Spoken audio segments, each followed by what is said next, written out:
alimentação saudável, melhor vitamina a gente está na feira, não na farmácia. Você conviver com pessoas que te fazem bem, que te deixam feliz, faz toda a diferença para você envelhecer de forma saudável.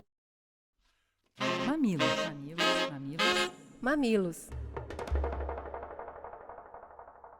Mamileiros e mamiletes, sejam bem-vindos ao nosso espaço de diálogo de peito aberto. Eu sou a Cris Bar. Eu sou a Juva Lauer e esse é o Mamilos. E se prepara, que hoje a gente vai explodir a sua cabeça. E vamos em boa companhia. Eu tô aqui com a Natália Gonçalves. Seja muito bem-vinda ao Mamilos. Quem é você na fila do pão? Olá, eu sou a Natália, sou bióloga, professora do Departamento de Medicina Preventiva da USP e eu estudo envelhecimento cognitivo. Muito bem. Completando a mesa, Milton Krenit, seja muito bem-vindo. Quem é você na fila do pão? Obrigado, estou muito feliz de estar aqui com vocês. Meu nome é Milton Krenit, sou médico geriatra, sou diretor técnico do Centro Internacional da Longevidade e pesquiso sexualidade, gênero e longevidade.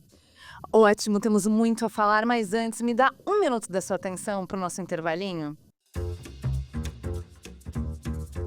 Há 10 anos, o Mamilos faz parte da sua jornada de formação como ser humano, profissional e cidadão. Mas você sabia que também pode nos contratar e levar essa experiência para sua empresa, organização ou marca? Com a Mamilos, a nossa consultoria, nós já ajudamos grandes marcas a construir narrativas sensíveis. A gente também palestrou em eventos para todo tipo de público, traduzindo temas complexos. E em empresa, nós facilitamos o diálogo em times para potencializar a performance. Agora, atendendo a pedidos, a gente abriu algumas vagas de mentoria profissional.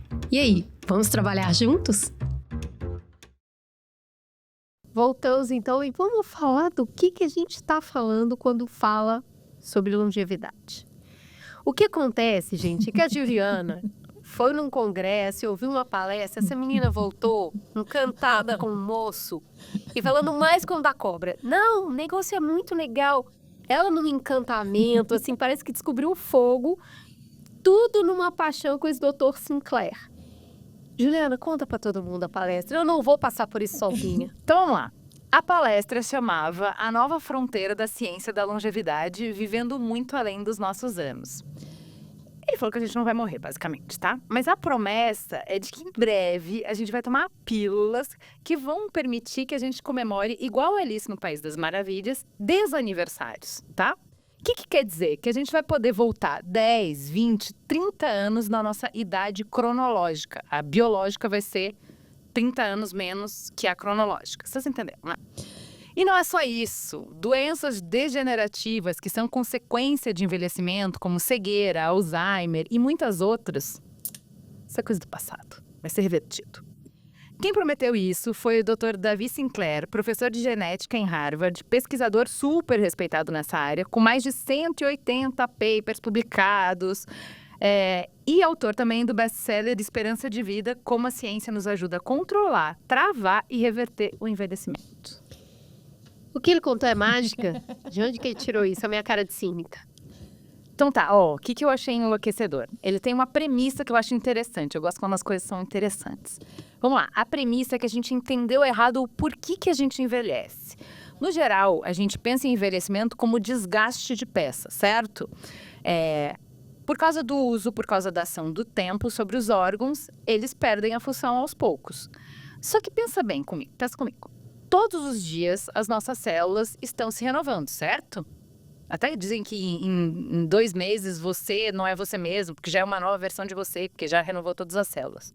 Bom, então por que com 20 anos a renovação celular produz um rim tinindo, uma pele lisinha, sinapses ligeiras e com 70 as peças produzidas, novas peças, novíssimas, acabaram de ser produzidas, já vêm com defeito? A teoria do Sinclair é que envelhecer não é desgastar, é perder informação. Se o DNA, que é a planta detalhada de tudo que precisa ser construído no corpo, é um CD, a epigenética é um leitor de CD, é o que vai dizer quais são os genes que são ligados ou desligados para diferenciar uma célula, por exemplo, do fígado de uma célula do olho. Ao contrário do DNA, que é super estável, a gente consegue recriar um animal extinto a partir de um fóssil, e a gente já viu isso também. A epigenética sofre influência do ambiente, de tudo que a gente vive, né? Do que a gente come, do que a gente dorme, do estresse, enfim, de tudo. Aí, é como se o CD, conforme a gente fosse lendo ele várias vezes, ficasse riscado. E aí, a leitura das informações para a renovação celular fica prejudicada. Então, a cada fase da vida, a qualidade das novas células que a gente produz fica pior. E é por isso que a gente envelhece. É tudo meio doido, né? Até porque tá usando exemplo de CD. E tem gente que vai ouvir esse programa que já nem sabe o que é isso. O homem moderno usando um exemplo de CD, mas peraí. Tá bom. Como é que a gente enxerga o envelhecimento, então, a partir dessa perspectiva? Como é que enxergar isso, que está produzindo uma coisa que já está desgastada, pode mudar a visão de longevidade? Porque se o problema não é o uso, não é desgaste, porque afinal de contas a gente está produzindo novo todo dia, a gente não precisa reparar cada tecido, cada órgão. A gente precisa entender qual é a informação que é perdida e como é que a gente recupera.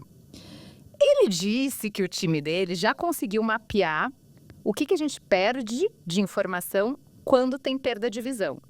Não só ele conseguiu mapear, mas ele conseguiu reintroduzir os genes que estavam faltando através de um vírus num rato e curar a cegueira desse rato, tá? E não só em rato. Ele já evoluiu para o macaco e tá rolando o teste com humanos e parece que tá dando certo, diz ele. Esse estudo de olho é o que está mais avançado, mas tem um monte de outro. Ele diz que ele já conseguiu em rato reverter envelhecimento muscular, renal e cerebral. Quando eu estou falando de cerebral, ele disse que ratos com Alzheimer conseguiram recuperar a capacidade de aprender e até recuperar a memória perdida. Ele disse. Atualmente, o time dele está trabalhando em todas as partes do corpo: cérebro, coluna vertebral, músculo, sistema digestivo, sistema reprodutor feminino, pele. E como ele sabe que você e eu, a gente não quer ser inoculado com vírus para curar nada, ele disse que ele já consegue carregar gene em comprimido. Bom, a verdade é que uma pesquisa que traz informação nova, que ela tem que ser olhada com atenção. Tem uma cara de a substância vai virar realidade no futuro, né? Tem uma versão de você mesmo, só que essa versão tá sempre com muito colágeno. Agora, isso tem uma pesquisa dessa, quando ela é colocada em prática, quando ela apresenta resultado, ela causa uma série de impactos gigantescos. Minha cabeça fica assim, mas como é que vão ser as relações entre as pessoas? E aí não vai ter gente demais no planeta? Já não estamos com gente... Então, assim, tem muita coisa que vem à mente quando a gente está pensando sobre essa longevidade efetiva, né? Assim, realmente é muito extensa. Mas a vida hoje está aqui, né? A gente preocupando com questões bem mais básicas, que é essa, e procurando ainda assim ter uma vida melhor. E é para isso que a gente trouxe os convidados aqui para nos ajudar a entender o que tem para hoje. Juliana vem lá do futuro, mas fronteira, eu vi da fronteira do conhecimento. É, a fronteira entre a vida e a ficção. Mas para hoje, né? O que a gente consegue conversar sobre questões práticas, sendo que a gente vive num mundo com muita informação tipo essa? O que dá para a gente separar um pouco e entender que faz bem? Qual que é a intensidade, a frequência? Para isso, primeiro, é verdade tudo que ele está falando, Natália? Olha, ele tem algumas pesquisas que mostram realmente que a epigenética pode trazer informações de volta e pode fazer a gente perder informação.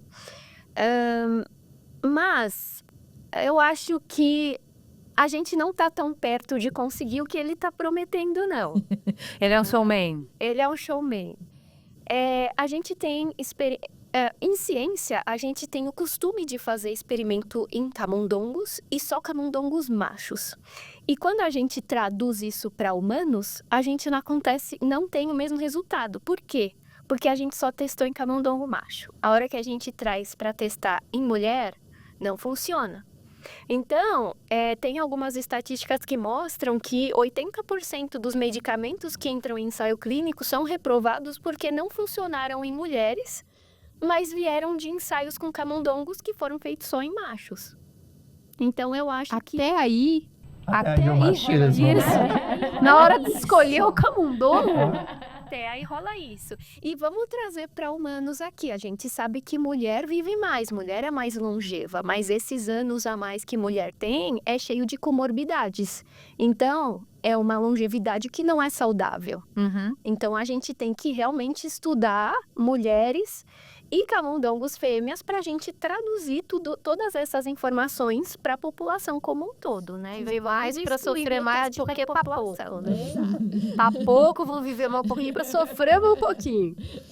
E tem uma coisa, né, Cris, você estava falando sobre o que tem realmente efeito, né? O que então, tem o Sinclair fazendo pesquisa, mas a gente não está fazendo a lição de casa. Então, o que realmente importa e que a gente não tem a gente estava falando aqui nos bastidores de saneamento básico, educação, atividade física, alimentação saudável. Tem tanta coisa que a gente pode fazer pensando numa alimentação saudável que uma pílula mágica não vai trazer. Então, é nisso que eu acho que, ok, vamos investir dinheiro em pesquisa pensando nas fronteiras. As fronteiras são importantes, mas além da fronteira, o que a gente pode fazer hoje? Porque isso vai garantir um envelhecimento bom de amanhã. Porque eu voltei falando pra Cris, essa coisa de a gente não vai precisar mais morrer, mas, por exemplo, a gente já tem, é muito simples pra medicina, a cura da diabetes. No entanto, tá cheio de americano morrendo de diabetes, porque a ciência não é acessível. Né? Não desce de Harvard direto pra mesa das pessoas onde precisa. Então, assim, só compartilhei porque eu fiquei empolgada, tá? Pra vocês saberem que isso existe. Mas agora a gente vai descer pra prática porque realmente importa. Vamos lá. Vamos começar com um tema que vai e volta na conversa popular, que é o jejum intermitente, né? Que é a autofagia. Nessa palestra que a Juliana foi também, e ela mandou a palestra para eu ler, tá, gente? Esse é o nível, assim. E eu adoro, porque é isso, a gente fica debatendo horas sobre isso, eu falo, quem vai viver para sempre? Esse é o meu medo, né? De só Elon Musk. Aumenta o nível de desigualdade, né? Que a gente está falando de acesso. Mas o jejum intermitente parece que é acessível até para quem quer. Então, assim, a longevidade está muito ligada ao funcionamento do processo digestivo. E tem hora que isso meio que parece um contrassenso, né? Por que ficar com fome faz viver melhor? E jejum intermitente é ficar com fome? Qual que é a lógica? Qual que é o mecanismo, o benefício? O que vocês entendem sobre jejum intermitente hoje? Não tem um padrão de jejum intermitente ainda. Então, tem estudos que fazem jejum intermitente de 12 horas se alimentando, 12 horas sem alimentar. Alguns fazem 6 horas se alimentando e as 18 horas sem se alimentar. Tem gente que considera que o período de sono que a gente passa já é o jejum intermitente, a gente pode se alimentar durante o dia, então não existe um consenso ainda. Então começa aí, o jejum intermitente é difícil de aplicar. Mas existem formas de a gente fingir que está fazendo jejum intermitente fazendo atividade física, por exemplo. Né? Então a gente está gastando mais calorias, né? Tá colocando os músculos para trabalharem e produzirem os nutrientes que a gente estaria produzindo durante o jejum, da mesma forma. E eu diria que passar fome vai trazer um desespero psicológico que talvez não valha a pena para a gente aplicar no nosso dia a dia. Obrigada, Natália. A gente já encerra o programa aqui. Era tudo que eu precisava ouvir. Porque nessas palestras eles dão isso como dado de realidade. Não, jejum você sabe que vocês vão ter que fazer, né? Ninguém vai viver muito se não fizer jejum. Eu fico desesperada, não quero fazer jejum. Eu não consigo nem entender, porque se você dorme 8 horas, você já não tá sem comer? Exatamente. E quem de nós não fica com raiva, com fome, né? Então eu fico assim, eu viro outra pessoa. E a gente estava conversando sobre isso, né? De que, ok, jejum intermitente, para algumas pessoas, pode ser indicado, até como uma estratégia para perder peso, mas não necessariamente tem que ser uma coisa para todo mundo, né? Então, se é na cultura da pessoa, se a pessoa já tem uma prática religiosa, por exemplo, que ela pratica o jejum, talvez eu possa usar o jejum para essa pessoa. Mas a ideia da gente pensar no jejum intermitente não é para todo mundo, e a evidência científica não fala que ele é superior a talvez outros tipos de dieta, pensando na qualidade de vida, em perda de peso ou prevenção de doenças crônicas. Te amo. Agora, tem uma questão que se aproxima do jejum intermitente, que é a última refeição que a gente faz no dia, o horário dessa última refeição. Isso faz algum sentido? Algumas dietas falam, não coma depois das 19 horas, faça a última refeição por volta das 18 horas. O que isso quer dizer em termos de trabalho do corpo? Se isso tem a ver com o ciclo circadiano? Ficou de noite, o mecanismo fica mais lento? Por que um horário para fazer a última refeição? Acho que muito vai depender da pessoa, né? Nessa questão da gente falar de última refeição, horário que a pessoa vai comer, depende muito de como que é o dia a dia dessa pessoa. Se essa pessoa vai dormir meia-noite ou se ela vai dormir às 8 da noite também. Então, mais do que da gente pensar numa dieta ou proibir um horário que essa pessoa tem que comer, eu acho que vamos ouvir como que é o hábito dela. E pensar em alinhar, seja uma alimentação mais saudável, e falar de qualidade de sono, fundamental também. Então não tem como eu falar de perda de peso com uma pessoa que tem privação de sono, que esse estresse da insônia tá super relacionado também com inflamação, aumento de insulina, outros hormônios que estão relacionados com esse processo de inflamação. Muito bem, é agora, vamos lá. Hoje pode ovo, amanhã não pode. Hoje tem que comer mamão, amanhã é kiwi. Aí, carne é essencial, mas vegetariano vive mais, né? Só que a gente chegou num consenso que para envelhecer bem tem que fugir de ultraprocessado. Isso me parece que é um consenso. Quando a gente não está jejuando, o que a gente sabe sobre alimentação e longevidade? O que tem que fazer? As dietas que aparecem em revistas, em geral, são extremas, eu diria, né? Eu acho que a recomendação do Guia Alimentar para a população brasileira é a melhor recomendação. Evitar ultraprocessados, ingerir bastante frutas, bastante vegetais, comer carne vermelha em menor quantidade do que outros tipos de proteínas. Evitar também o excesso de consumo de laticínios, que podem causar um pouco de inflamação em algumas pessoas, mas são recomendações gerais. A gente vê isso toda vez que a gente vê alguma entrevista de nutricionista explicando que a alimentação saudável não tem uma dieta específica que vai funcionar para todo mundo, mas tem recomendações que são regras de ouro da nutrição, que a gente pode encontrar tudo isso no Guia Alimentar para a população brasileira. Esse guia, inclusive, ele é considerado pela OMS um dos melhores guias do mundo. A gente tem um programa lindo sobre esse guia. Vão lá ouvir, o Alex vai botar pra gente o link aqui pra vocês assistirem esse programa, que é muito bom.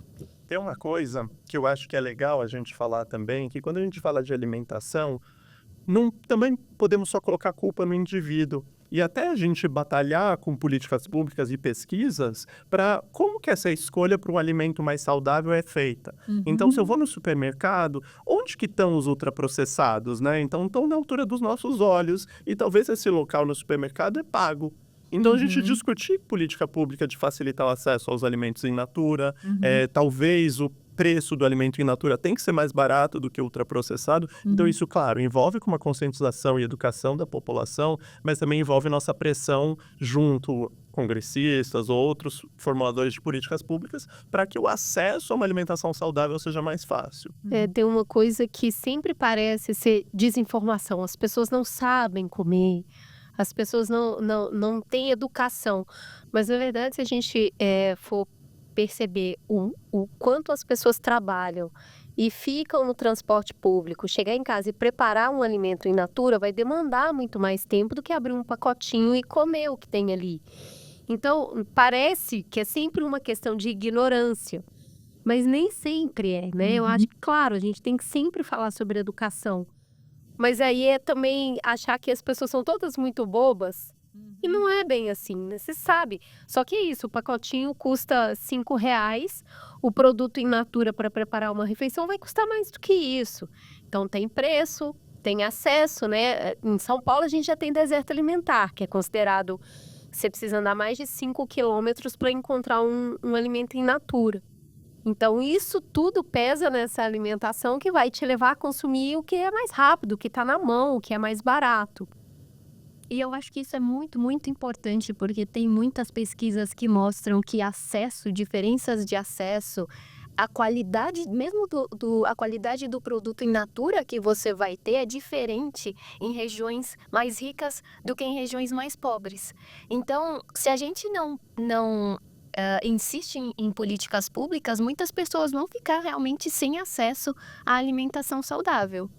Mas o que vocês acham dessas coisas? O último livro dessas modas de nutrição que eu vi foi A Revolução da Glicose, que fala sobre a gente evitar picos de glicose. Os cortes disso estão bombando na internet, que é da gente comer, acho que primeiro salada, fibra, aí depois proteína, depois gordura e por último os carboidratos que vão se transformar em açúcar. E tem um monte dessas regras, não pode à noite, toma um pouco de vinagre antes. O que vocês acham disso? Faz diferença mesmo no sentido de te ajudar a controlar peso e por isso controlar inflamação e por isso controlar outros aspectos que são deletérios para a saúde?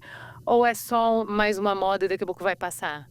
Uma coisa que a gente tem que pensar, talvez, quando a gente fala de dieta, primeira coisa, quando eu tô comendo um prato lá, em vez de eu estar comendo proteína, eu tô comendo carne, né? Então, isso, hoje em dia, o pessoal da nutrição fala que a gente entrou tão para pensar no nutriente que eu tô comendo, que eles chamam isso de nutricionismo. Então, a primeira coisa pra gente pensar a alimentação tem que ser algo prazerosa, tem que ser algo bonito, tem que ser algo gostoso, um momento legal que a gente tá vivendo. E aí, claro, pensar em coisas que sejam orientações que vão trazer saúde. Existem orientações, talvez, que para o carboidrato, um carboidrato mais complexo, um integral, vai fazer um pico de glicemia menor, vai ter uma absorção mais lenta. Eu consumir fibra junto vai diminuir a absorção, esse pico de insulina, né, e pico de glicemia. Então, isso é uma orientação legal. Mas a grande questão é eu individualizar.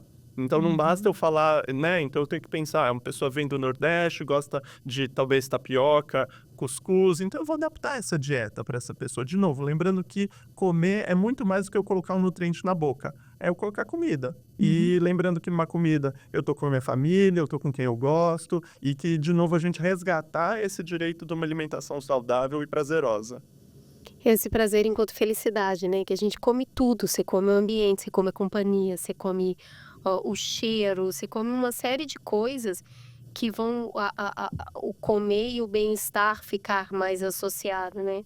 Agora, já que a gente não tem tempo de comer, não tá comendo direito, não tá fazendo as coisas direito, o que a gente faz? Toma vitamina. Vamos suplementar. É uma indústria gigantesca e cada hora tem a pílula da vez, tem a nova descoberta, é a fibra. É o ômega 3. Eu vi ontem o Ozempic natural, que é o Psyllium. Cada hora aparece um suplemento, uma vitamina. Isso também já foi tipificado como um transtorno, né? Outro dia eu estava assistindo um programa que a menina agacha e puxa debaixo da cama dela uma caixa de suplemento gigantesca. Então, onde que isso entra na vida como um potencializador, uma ajuda? Que hora ela é necessária e que hora que isso se perdeu aí na conversa? Uma brincadeira que eu faço, Natália, às vezes a gente tem que tomar cuidado para saber se a gente não está deixando o nosso xixi mais caro do que ele deveria ser. A Mari Krieger sempre faz isso. Ela faz assim, ó, a urina rica. Vai sair tirando dinheiro. Exato, porque tudo aquilo que o nosso corpo vê como excesso vai ser eliminado no xixi. Então, claro, algumas vitaminas, principalmente se eu tenho uma deficiência, fui lá no sangue, dosei, tem uma B12 baixa, uma vitamina D baixa e eu tenho osteoporose, por exemplo, vale a pena repor. Mas eu pensar em orientar de rotina uma vitamina para todo mundo, isso aí eu posso estar sendo ou desnecessário ou deletério, porque em excesso também isso pode fazer mal. Então a grande questão é, de novo, alimentação saudável. A melhor vitamina está na feira e não na farmácia, né? Exatamente. Quem tem alimentação diversificada e saudável geralmente não precisa tomar suplementos, não precisa tomar vitaminas. Então, eu concordo plenamente que, assim, suplementação é quando você está com alguma deficiência e você precisa para manter sua saúde. Mas se você tem uma alimentação, em geral, diversificada, não vai ser necessário. Olha, essa semana derrubaram até a creatina, hein? Que diziam que era o que mais tinha estudo, não sei o que. Saiu um último que falou, nem creatina se salva, gente. Mas tem uma fase da vida, eu acho que é isso. A gente começou a falar muito de menopausa agora. E de reposição nessa época que o corpo da mulher vai mudar muito. principalmente, né, você tá ligado a esses estudos que atravessam o gênero também, como que é vista essa parte de vitamina para uma mulher que tá na perimenopausa, pré-menopausa? A gente vai criando umas fases aí, isso existe, não existe? Existe. Então, existe até evidência, né? Então, por exemplo, para mulheres no perimenopausa ali, principalmente que a gente vai falar uma janela de oportunidade. Então, mulher mais ou menos ali uns 5 anos no pós-menopausa, pode ter um grande benefício da gente fazer reposição hormonal.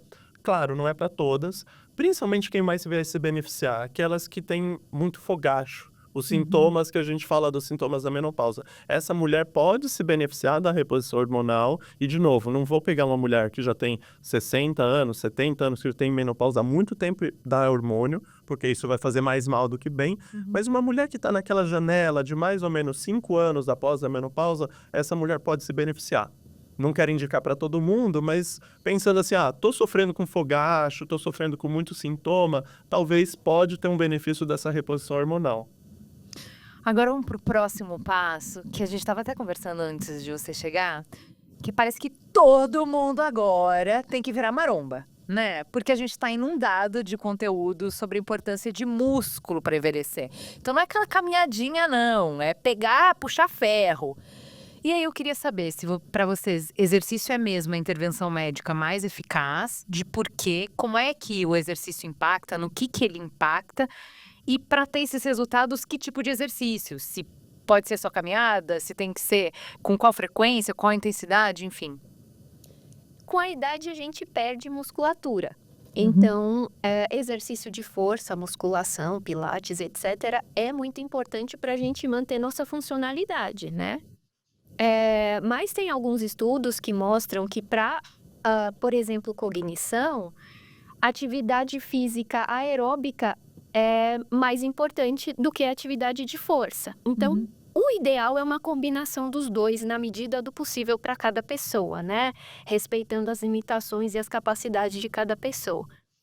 Mas é extremamente importante durante o envelhecimento a gente cuidar de manter nossa musculatura ativa. Que eu ia falar nisso, Ju, é muito legal a gente pensar que perguntar qual é o melhor exercício. Talvez para começar, a melhor resposta seja o que você faz, né? Porque assim, às vezes, e eu vejo isso às vezes na clínica, de que uma pessoa faz uma meta muito grande e fica triste porque não chega nessa meta. Então, é claro, né? E acho que a gente tem que chegar nessa meta e pensar em aliar exercícios aeróbicos, né? Então, talvez caminhada ou natação, alguma outra coisa, junto com musculação para o fortalecimento muscular. Mas para aquela pessoa que está sedentária, ela sair do sedentarismo e começar uma atividade física, já é um bem danado a gente começar um pouquinho. E pouco a pouco a gente ir chegando na meta. Mas se a pessoa, quem estiver ouvindo a gente, for uma pessoa sedentária, ou o marido, a esposa, a pessoa que está do lado é sedentário, já sair do sofá já é um grande avanço, né? E depois a gente vai progredindo. Tem coisas que dá para se esforçar, né? Subir um andar de escada, ir na padaria sem o carro, né? Acompanhar os filhos na ida da escola. Então dá para fazer esse pequeno movimento. Às vezes dentro de casa, né? Uma coisa que eu tenho falado muito, a gente também falando de solidão e das dificuldades de sociabilidade. Com o delivery, a gente começou a pedir muita coisa em casa. E a gente parou com esse exercício de ir na rua, cumprimentar o caixa de supermercado, perguntar para o cara se tem manga e pedir para ele lá dentro olhar. Então, isso tudo também é se movimentar, né? O delivery é uma excelente conveniência, mas também deixa a gente mais dentro de casa, mais solitário, né? Mais sem convívio social. Então, acho que isso também dá para dosar um pouco.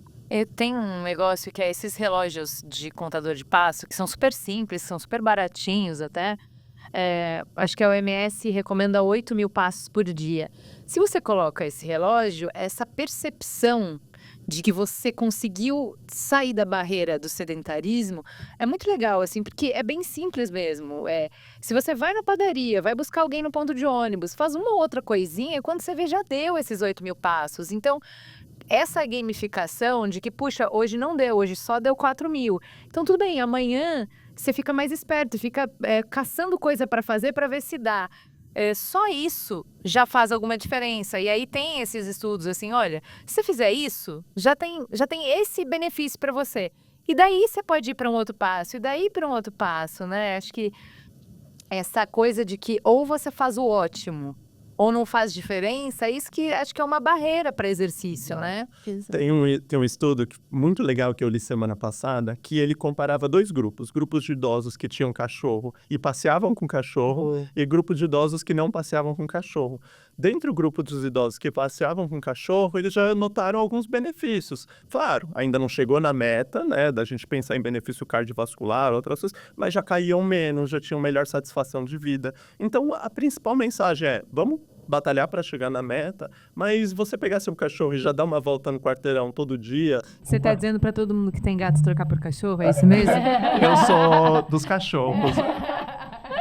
Agora, eu vi uma dica boba, mas eu achei tão legal, assim, de colocar no descanso de tela do celular, né? A gente pega o celular toda hora.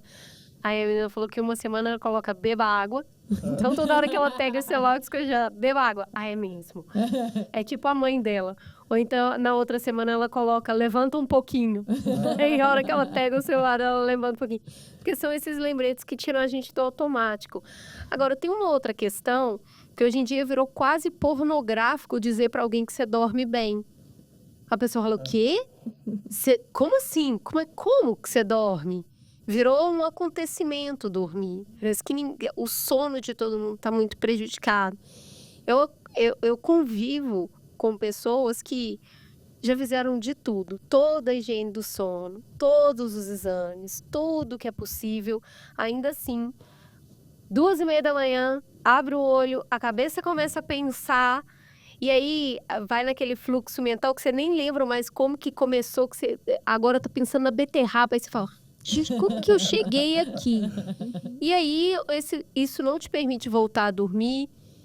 O que acontece com essa crise de sono? O que é possível para as pessoas que hoje não conseguem dormir sem medicação ou até com medicação não conseguem dormir? O que a gente tem de caminho para dormir melhor? Então, acho que pensar no dia a dia, né? Então, quanto que a gente está adoecido como sociedade, para pensar nesse sono. Mas você falou, Cris, de duas coisas legais, né? Então, uma higiene do sono, então batalhar para evitar muita exposição à tela. Mas o que é essa higiene? Não, dá uma assim, ó, higiene é mais ou menos isso aqui. Boa. Então, o que é a higiene do sono? Então, eu ir para a cama só quando eu estiver com sono. Eu evitar ficar, tô na cama e tô lá fritando de um lado para o outro. Eu evitar, se eu tô assim, eu vou para a sala, vou ouvir uma música até ficar com sono. Talvez fazer estratégias à noite que não estimulem muito a cabeça. Jogar videogame, computador, coisas que estimulam muito. Diminuir a exposição à tela. Então, não ficar com o celular do lado, diminuir esse estresse e evitar o uso de cafeína, talvez a partir de um certo horário do dia. Isso já ajuda muito como higiene do sono. Para pessoas que não vão bem com a higiene do sono, daí duas estratégias. Uma, profissionais da psicologia que são especialistas em terapia cognitivo-comportamental podem ter uma grande evidência aí científica na melhora do sono, e algumas pessoas podem estar com ansiedade, depressão, daí sim vai precisar de alguma medicação por algum tempo, a gente vai discutir individualmente para ver se melhora o sono. E eu acho também que a gente tem que levar em consideração o ciclo da pessoa, porque a gente tem dois tipos de pessoa que são reconhecidos hoje. Aquelas pessoas que gostam não, né? É o ritmo do corpo delas. Elas levantam cedo e vão dormir cedo, e a gente tem tipos de pessoa que levantam tarde e vão dormir tarde. Só que a nossa sociedade, com os horários fixos de trabalho, obrigam que essas pessoas que acordam mais tarde e vão dormir mais tarde sigam os horários mais cedo. E isso atrapalha o ritmo circadiano dessas pessoas e também influencia negativamente no sono dessas pessoas. Hoje, existe comprovadamente pessoas que não vão dormir sem um remédio, ou toda questão pode ser tratada de maneira paliativa para não chegar no remédio? Olha, algumas pessoas realmente, mesmo com TCC, né, terapia cognitivo-comportamental, vão precisar de remédio. Talvez por conta de toda, né, aquela discussão que veio antes, o ovo ou a galinha. Mas nessa sociedade de hoje, com os dias de hoje, com tanta agitação, adoecimento mental, talvez algumas pessoas vão realmente precisar de medicação. E daí não é nenhum demérito. Vamos avaliar, vamos pensar a medicação mais eficaz, mais segura. O que não dá é porque a gente vê muitas pessoas... Automedicação, Automedicação. né? Concordo. Então tá usando aquele remédio para enjoo que dá sono, ou bebe para dormir. Então a gente vê muito isso. Então, se é uma pessoa que tentou, fez higiene do sono, ou tá fazendo essa terapia e mesmo assim não consegue dormir, também é um inferno não conseguir dormir. Exato. Então, Não, e tem muito impacto em tudo, né? Eu acho que é igual exercício que tem impacto em tudo, não dormir tem impacto em tudo. Você vai comer pior, tudo vai ficar pior. Então, realmente ver o que tem menos impacto, né? Porque o remédio vai ter efeito colateral, mas não dormir tem efeito colateral gigantesco. Então, também tem que ver isso. A gente tem algum parâmetro de sono que seria fundamental na vida adulta? Porque para criança a gente tem bastante, né? Com a idade tem que dormir. Minha filha na adolescência sente um sono. Se ela dorme muito. Para a vida adulta, qual a quantidade de sono mínima assim, que deveria ser respeitada? olha, uma quantidade que... O que a gente sabe, isso é legal que você trouxe o exemplo da sua filha, Cris, que a gente sabe que do nascer ao morrer, provavelmente a nossa quantidade necessária de sono vai diminuindo. Então, o bebê está precisando lá de 18 horas de sono, por exemplo. Uma pessoa idosa, às vezes, com 5, 6 horas de sono, tá boa, tá tudo Eu bom. ainda sou um bebê, gente. Isso é bom. Então, eu diria que alguma coisa entre 6 e 8 horas, mas tudo vai depender de como você tá no dia seguinte. 6 horas para você, 7 horas, te deixa bem? Você não tá cansada, tá desempenhando suas atividades, não tá nervosa, irritada. Ok. Mas a partir da menos de 6 horas, dependendo, muito provavelmente pode ser que essa pessoa está vivendo uma privação de sono. E até é importante saber assim, ok, eu durmo 6 horas durante a semana, mas chega sábado eu durmo 18 horas. Compensa? O Não. crime compensa? Provavelmente você está vivendo numa privação de sono. A gente tem também um programa ótimo que o Alex vai linkar aqui sobre privação de sono, que é muito bom. A importância de dormir. Agora, tudo que a gente falou, né? Questões físicas, na mecânica do corpo. Agora, a gente tem ouvido falar cada vez mais de como a saúde mental impacta o envelhecimento. A gente estava falando antes de entrar aqui, né? De como as relações impactam na longevidade. O que é essencial para a gente envelhecer bem dessa perspectiva de saúde mental? Relacionamento é realmente muito importante, né? Tem um estudo muito grande da Harvard que mostrou que não é só você conversar com as pessoas, mas é você sentir que é acolhido pelas pessoas ao seu redor.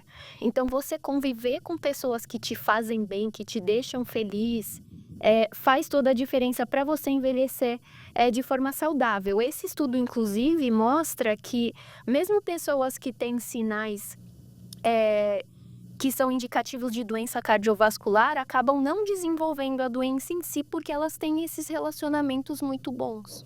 Relacionamento faz bem pro coração, gente. Mas se passar raiva com os relacionamentos, como é que faz? Porque a qualidade dos relacionamentos nem sempre a gente consegue administrar. Então, assim, um professor, ele geralmente está exposto a um fator de estresse muito alto, embora ele esteja se relacionando. E a família é fonte de relacionamento e fonte de muito estresse. Quando é que a gente consegue perceber as relações? Porque todas têm um nível de complexidade. Eu costumo falar, fácil não tem as mais difíceis. Fácil nenhuma. O que nessa convivência com o outro, que não vai ser fácil, faz com que eu permaneça ou saia? Porque se a gente for ficar intolerante às dificuldades, não vai se relacionar com ninguém. Mas quando aquela dificuldade está nos adoecendo, o que dá para fazer para a gente reconhecer? Nossa, pergunta difícil e complexa, né? Mas eu falaria talvez, e de novo, até aproveitando o que a Natália trouxe, de capital social. Então, quem que dessas pessoas, então essa família, e de novo, família não necessariamente biológica, né? Quem que tá lá do meu lado, que eu confio, que se eu ficar de cama, ou se eu ficar dependente, ou se eu precisar de ajuda, vai estar lá para me ajudar, né?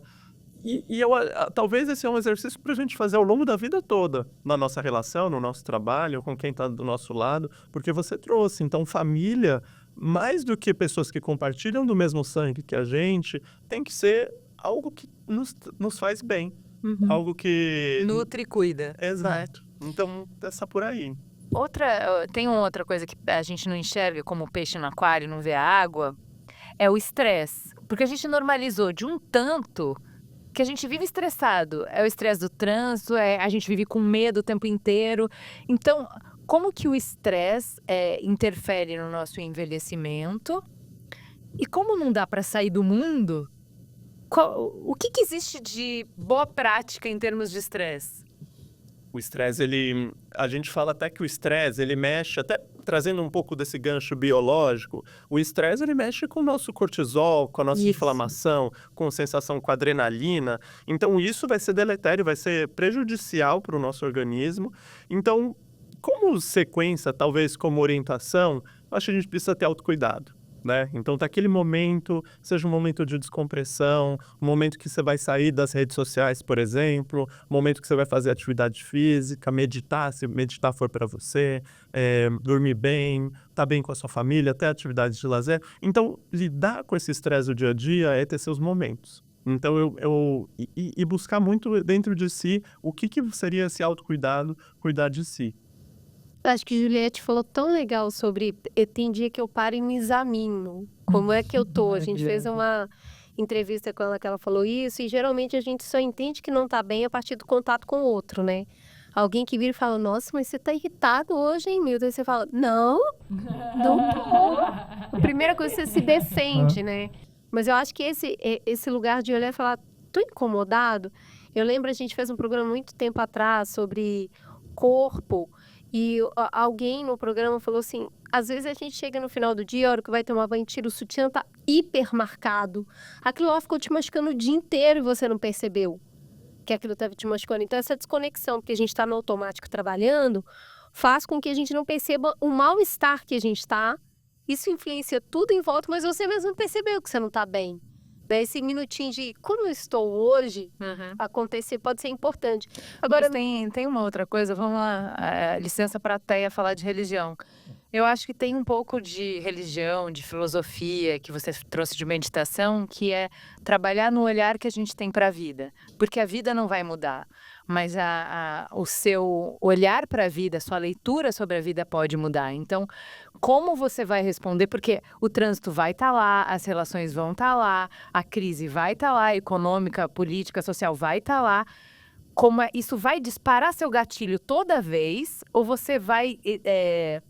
assim como você exercitou na academia, o quadríceps para conseguir levantar sozinho da cama, você vai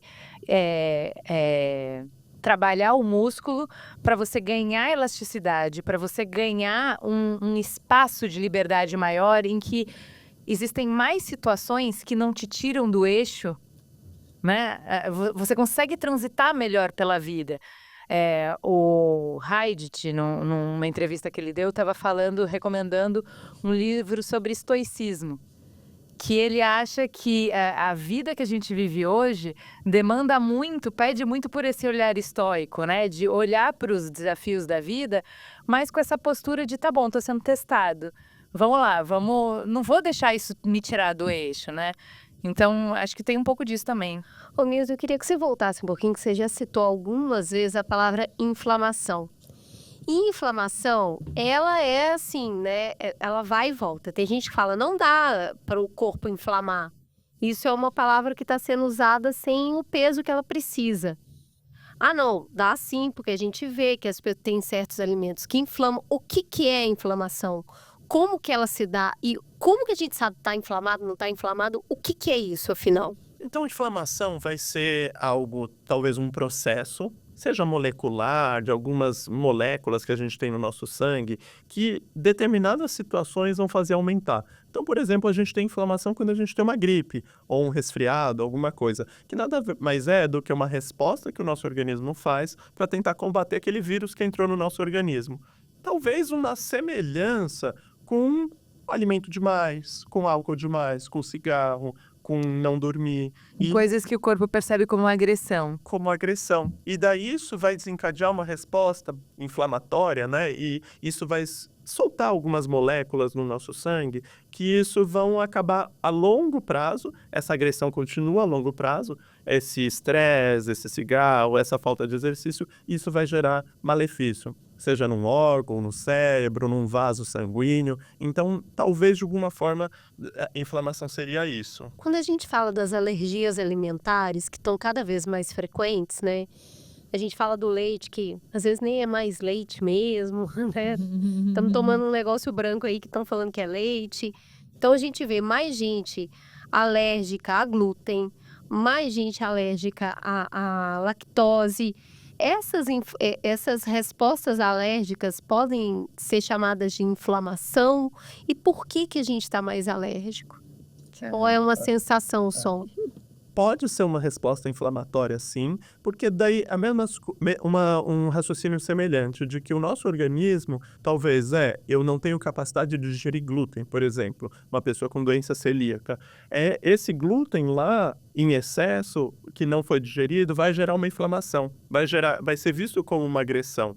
E daí isso vai gerar, por exemplo, aqueles sintomas, diarreia, anemia, outras questões. Então, eu veria isso e possivelmente algumas alergias alimentares, acho que até ouvi a Natália como pesquisadora também de alimentação saudável, muito talvez desses nossos hábitos, do que a gente tem consumido, talvez mais proteína, mais carne animal, mais alimentos industrializados, isso talvez aumentando a inflamação intestinal, aumentando essa resposta até alérgica a alimentos antes que não geravam alergia. Exatamente. Agora, Natália, a qualidade dos produtos parecem ter mudado, né? É isso, antes não me fazia mal, começou a fazer. Como que a gente olha para essa alimentação e entende os processos alérgicos e consegue tratar isso? Realmente, a gente vê que a qualidade dos alimentos às vezes muda por conta de a indústria querer economizar, né? Os processos... aumentar lucro e etc. Então, a gente vê que cada vez mais a gente tem inclusão nos alimentos de algumas substâncias que são consideradas alergênicas. Então, esses corantes artificiais, esses excesso de sal, tudo pode provocar essa reação alérgica. E quando a gente ingere isso também afeta as bactérias que vivem no nosso intestino. E essas bactérias que vivem no nosso intestino também ajudam a soltar esses marcadores inflamatórios no corpo, que o Milton estava explicando. Então, a gente tem sempre que tentar olhar a qualidade do alimento, se ela mudou a composição do alimento, se você está comendo um alimento empacotado, porque assim, a qualidade de um brócolis não vai mudar, não vai incluir nada no brócolis, mas um alimento em pacote vai. Se você viu que aumentou a quantidade de sal, você viu que aumentou a quantidade de conservantes, mas não dá para ler, né, Natália? Porque a gente você aprende que, sei lá, o Y faz mal, não tem mais Y. Agora apareceu com outro nome. Exato. Eu acho que essa, assim, eu me sinto burra lendo um rótulo hoje. Eu falo, olha, não tem açúcar, que legal. E claro, tá com outro nome.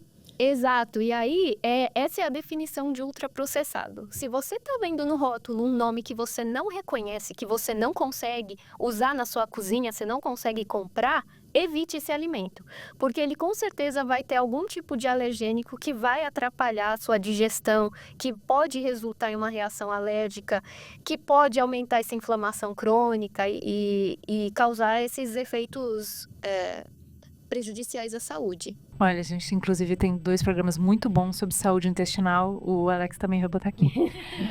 Eu quero falar um pouco, voltar para fechar o ciclo, de um pouco do que vem por aí, né? Então, uma coisa que a gente achou interessante também de um artigo falando que a gente não envelhece de uma forma gradual, que a gente envelhece em picos. O que é isso? Como é que isso funciona? Fiquei muito curiosa. Achei esse estudo muito legal, que ele foi tentar entender se, do ponto de vista molecular biológico, nosso envelhecimento é linear. E até saiu na Nature, uma das revistas científicas mais famosas, mostrando que a gente tem um pouquinho um envelhecimento linear, mas em alguns momentos da nossa vida, isso tem uma aceleração. E eles estipulam que talvez por volta dos 40, 44, 60 anos e talvez aos 80 vão ter esses picos. Gente, eu vou fazer 44 ano que vem, já se preparem. Vou envelhecer rapidamente, a passos largos. Acelerar.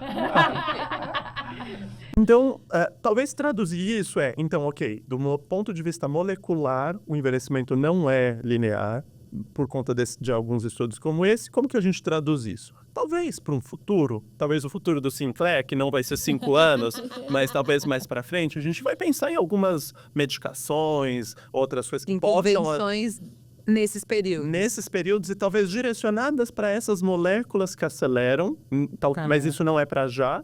Mas o que a gente pode pensar? De novo, academia, alimentação, né, atividade física para todo mundo, mas com foco principal nessas fases. E principalmente, assim, se eu sei que aos 44 e depois aos 60 existe um pico de incidência de alguma doença X, eu vou ter uma atenção maior. Então, essa pessoa na clínica, talvez eu tenha que pesquisar, rastrear mais essa doença, Legal. mesmo que essa pessoa não tenha sintoma. Então, talvez traduzindo para a prática, é uma atenção maior da saúde para condições que seriam mais prevalentes nessa aceleração.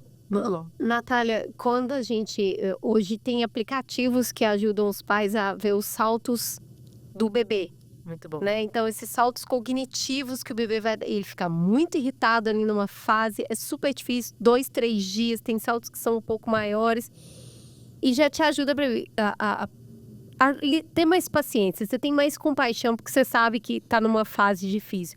Parece que agora a gente tem saltos de envelhecimento também, vamos ter um aplicativo para ver. Tá envelhecendo, tá no salto de envelhecimento. O que é o cognitivo trabalhando nisso?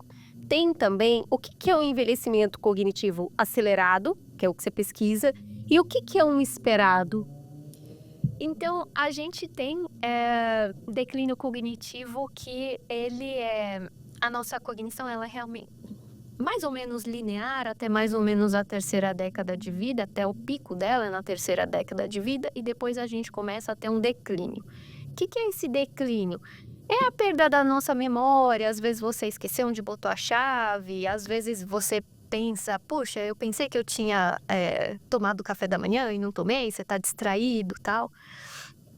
Mas tem outras funções, né? Então, a gente vai perdendo vocabulário com o envelhecimento. Às vezes, a gente não consegue fazer as coisas sem pensar no automático, né? Que é a função executiva. Então, às vezes, você está fazendo o caminho da sua casa até o trabalho e você nem está pensando nisso. É a sua função executiva tomando conta.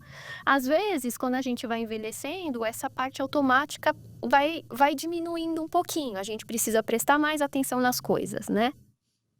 Isso é esperado do envelhecimento. O que é o envelhecimento cognitivo acelerado? É quando isso sai do esperado comparado com a população geral. E tem alguns processos neurodegenerativos que causam essa aceleração no envelhecimento. Então, demência, por exemplo, é um processo que causa o envelhecimento cognitivo acelerado. A gente tem primeiro aquela perda na memória, mas no fim você perde todos os tipos de função cognitivas que você tem na vida. E não existe necessariamente uma idade específica que, puxa, agora a cognição acabou. Você pode fazer coisas no seu dia a dia que ajudam a desacelerar esse envelhecimento cognitivo. Tudo que a gente falou hoje. Alimentação saudável, sono de qualidade, atividade física, né? Tudo isso faz o nosso cérebro criar mais conexões e manter as conexões antigas que favorecem essa cognição. Tem gente que joga Sudoku, fica assim, olha, isso aqui ajuda. Ajuda esse jogo, crochê, essas coisas. Tudo ajuda, todo tipo de estímulo cognitivo ajuda. Ler um livro, ir no museu, jogar Sudoku. Atividade física é uma atividade de estímulo cognitivo, inclusive. Fazer crochê realmente ajuda, de verdade. Muito bom. Eu acho que hoje a gente fica nesse dilema, né? Entre estar com o corpo saudável e a mente não, né? Na fase de envelhecimento eu digo isso, né? Então, às vezes a pessoa a diabetes está muito agravada, mas o cognitivo está em dia. Ou ela está num processo de decadência cognitiva, mas o corpo está bem. Hoje, um afeta o outro. Eu vou te dar um exemplo de uma coisa que eu ouvi que me deixou bastante surpresa em entender se isso é factível ou não. Uma pessoa tá com a mãe com um Alzheimer bastante avançado e o corpo físico tá muito em dia. E uma das coisas que o médico que está cuidando falou é que o fato de ter esse desligamento da memória faz com que algumas questões que seriam somáticas, né, ela joga para o corpo o sofrimento psíquico, não acontece mais. E isso acaba preservando o corpo. A mente desligando preserva o corpo. Faz algum sentido isso? Olha, eu acho que faz, porque quando a gente tá com a mente adoecida, a gente tem efeitos no nosso corpo, né? Então, pessoas que têm depressão, pessoas que têm ansiedade, por exemplo, às vezes você tem palpitações. Então, é a sua mente causando esses tipos de efeito no seu corpo, né? Agora, como que a gente pode prevenir essa conexão mente-corpo? Eu não sei dizer. Talvez o Milton possa me ajudar. Sabe uma coisa interessante, Cris? Que isso, né, a demência ou o Alzheimer, o mais conhecido, vai ter uma progressão. Então começa com uma fase leve, chega numa fase moderada, depois numa fase mais avançada. Em fases mais avançadas, a pessoa às vezes perde essa capacidade até de saber qual emoção ela está sentindo. Então ela pode estar com dor, medo e tá gritando ou só o coração acelera. Então, nossa também importância de lidar com alguém que está vivenciando uma demência é talvez conseguir decodificar essa emoção. Porque nós, sei lá, dos 30 aos 8, até qualquer idade, se a pessoa tiver uma cognição preservada, tô triste, tô feliz ou tô com fome, eu falo. Eu consigo saber, eu tô sentindo essa sensação, chega no meu cérebro, isso é fome, isso é medo, isso é angústia. Uma pessoa com demência mais avançada, às vezes não sabe. Começa a ficar irritada, fica confusa, começa a gritar, mas na verdade está com fome, na verdade está com o intestino preso. Então é bem importante esse olhar e só quem conhece mesmo a pessoa, às vezes vai saber esse lidar, esse cuidado, até para conseguir decodificar a emoção da pessoa. Muito bem. Tem voltando para a coisa de suplemento, mas falando dessa coisa mais futurista, uma das coisas que eles falaram lá foi de NMN e suplementos NAD+. Falaram como assim, a grande coisa tal, que todo mundo tá tomando. E eu nunca tinha nem ouvido falar. O que é isso? É para tomar? Não é para tomar?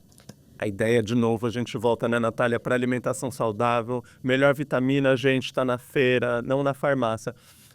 Ju, eu fui ver esse estudo, não sei, né, Natália, é um estudo que eles mostram que tem 30 pessoas. Então, não dá pra gente fazer uma conclusão assim, falando, não, isso aí é o novo emplastro Brás Cubas que vai ser uma comunidade e... Adoro! Com um estudo feito com 30 pessoas. E isso a gente aprendeu muito na pandemia. Como profissionais da saúde, olhavam às vezes só a manchete de um estudo, falando, então agora negócio tal vai salvar o Covid. Então, gente, vamos ver como que foi esse método do estudo, porque não necessariamente porque foi publicado numa revista tal, porque está na manchete, é verdade. Então, o que a gente aprende quando a gente tem um olhar mais crítico para a ciência é falar, como que foi esse método mesmo? Isso realmente eu posso aplicar para a prática clínica, que é muito o que a Natália falou, até dos camundongos, né? Essa experiência do camundongo macho é uma experiência que vai ser feita para a vida real? Muito bom. Muito bom. Gente, só para terminar, o que é viver bem por mais tempo? O que é longevidade para vocês? Longevidade para mim é viver feliz, né? Saber que eu tô cuidando da minha saúde como eu posso, dentro das minhas capacidades, e que eu tô proporcionando isso para as pessoas ao meu redor. Viver bem, eu diria, cuidado também. Eu iria nessa linha do cuidado e muito pensando em o que eu consigo preservar de autonomia e o que eu consigo preservar de independência. E aí pensar em buscar felicidade, o que isso significa para mim, acho que vai ser muito particular, mas eu consegui viver meu desejo, viver meu dia e, não sei, partilhar das amizades, dos amores. Eu seguiria nesse caminho. Você, Cris? Viver bem é ter uma vida interessante. Boa. é interessante, sabe? Eu li uma coisa, eu conversei com uma pessoa, eu descobri uma fruta que eu nunca tinha comido, eu assisti uma série que me lembrou uma coisa da minha infância. Acho que essa interessância, sabe? Que, inclusive, não tem muito a ver com ser feliz, porque muitas vezes isso vai te fazer bem feliz, bem triste, bem deprimido. Mas é a interessância do estar sempre em contato com a informação que vai expandir a sua mente. Eu acho que enquanto a mente está expandindo, né? E quando eu não estou falando expandindo para frente, mas para os lados, criando novas possibilidades, tá vivendo bem. Para mim, tem a ver com disposição e desejo. Desejo é o que te liga à vida, né? Você desejar alguma coisa, você continuar esperando coisas. E ter disposição para viver esse desejo, né? E eu acho que tem um desafio para mim, assim, que é a gente busca muito a saúde do corpo para ter essa independência. Mas eu gosto muito do que a Ana Cláudia Arantes fala. Ela traz uma provocação de quanto você saber ser cuidado tem uma sabedoria enorme e moralmente faz parte de uma boa vida, de um bem viver na sociedade, que a gente vem do cuidado e volta para o cuidado. Então, eu acho que tem um desafio aí quando a gente fala de longevidade, a gente está cada vez reforçando mais essa independência. E eu acho que a gente precisa incluir nessa conversa, exercitar essa musculatura de depender. Aprender a depender. Talvez o aprendizado final da nossa jornada não seja ser independente, seja aprender a depender de uma forma amorosa, de uma forma bonita, bela, construtiva, sabe? Não precisa ser depender. Acho que tem um desafio eu aí. acho que tem uma coisa bonita isso que você fala, que você não precisa esperar aprender a depender quando você está dependente. É melhor se aprender antes. Meus direitos. Pedir ajuda é horrível. Pedir ajuda, pedir a amiga para ficar com os filhos para poder ir no cinema é um aprendizado. Né? Virar e falar, você pode me ajudar na mudança? É um aprendizado. Então, tem que começar aqui. Se você for independente a vida inteira e chegar lá no final, eu acho que vai ficar difícil. Eu vou voltar para Ana Paula Chongani com a frase que ficou para mim. A gente precisa buscar o direito de ser frágil. Top demais! Gente, muito obrigada. Que bonito esse programa, hein? Obrigada, viu? Um prazer receber vocês. Venham sempre. Venha pra sempre, Ave Maria. Vamos viver mais pra estar aqui sempre. Então, muito obrigado, gente, pelo convite. Amei estar aqui com vocês. Eu também. Muito obrigada. Adorei. Vamos jogar a palavra cruzada junto. É isso aí. Seja o algoritmo que você quer ver atuando na internet, compartilhando esse conteúdo adulto e de longevidade com todas as pessoas que você quer conversar depois sobre isso. Um beijo, muito obrigada. Até semana que vem. Mamilos. Mamilos.